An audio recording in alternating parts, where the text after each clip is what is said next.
All right, Donell Blake, you're back during a thoroughbred season here at Delta Downs.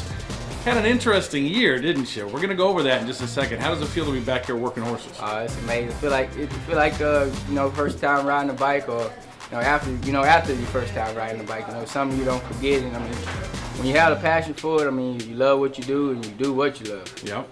Now, two things. You took a break last year, went to a different career, then you came back to horse racing. You used to be in quarter horses, now you work in thoroughbreds. So let's talk about that. Last spring you decided to try a new career path. What did you do? I ended up trying the truck driving deal out to get my CDL license. It was kind of a quick little process, 21 days. You kind of learn the basics and everything. I learned that in Houston, and then I went to Dallas, which I started with Stevens Transport. Good name. Big mega freight out of Dallas, yes sir. Yeah. And I did that. I took my test. I passed everything on the first go around.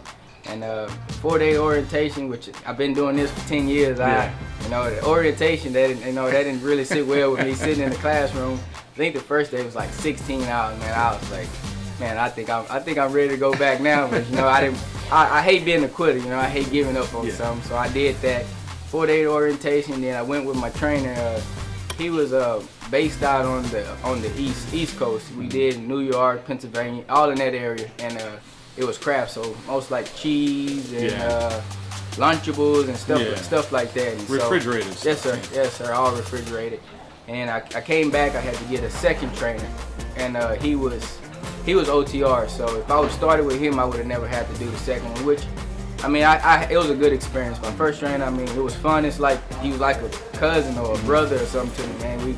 I really enjoyed it. And my second trainer, he ended up going on the West Coast. And you have to do one mountain on the east and also one mountain on the west. Or you can do two mountains on the west and be classified. So I did that, and I got my 240 hours minimum. And you go back to Dallas and you do grad class. After grad class, they assign you a truck, and you do either you can go home time or you can start pulling loads. I pulled a load from Dallas to San Antonio, from San Antonio to Laredo, and from Laredo back to Dallas, and then I went 7 days home time. So in all, how long were you driving trucks before you said, I'm gonna go back to horses? I don't want to really count, the 21 days of just learning, because you really, you just drive around Houston and just learn how to do the turns and watch the trailer and tandems and everything. So I want to say with the 240 hours, it was probably, I want to say at least like 3.5, 4 months. Okay. Now we saw you ride horses. You ride quarter horses. You have 2 nicknames. Everybody around here knows you. Why did you give it up to go ride in trucks rather than ride horses? I mean, you got burned out or what? Yeah, I kind of lost the passion for it a little bit. And I don't want to, be, like I'm putting the blame game on anybody, but it was a couple of reasons, a lot of things that kind of made me, say, you know what, I had a couple of family members do it. My uncle, he makes real good money. He makes $100 a year doing it, which, I mean, he's been in it a long time. Right. Just like riding horses, whoever you start with and everything, everybody have to walk before crawl before they walk, right. I'm sorry. So you had to start somewhere.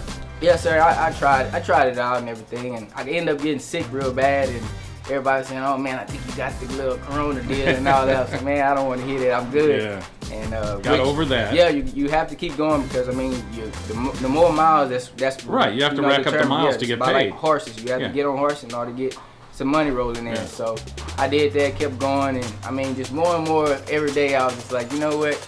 I think I need a reason to go back to the horses. And, so you got back to the horses, and now do you feel a little more like this is it? This is what you're really meant to do? Yeah, this is for sure my passion, man. I mean, I wake up every morning, come out here and do what I love, man. It's like I'm starting all over again, I'm in a good spirit every morning and everything, and I love waking up, get here every morning, take That's what it's about. Yes, sir. Help everybody that I can out. All right, now tell us about quarter horse to thoroughbred, because now you're riding thoroughbreds and you plan to stay here this season, right? Yes, sir. I think I'm planning to April.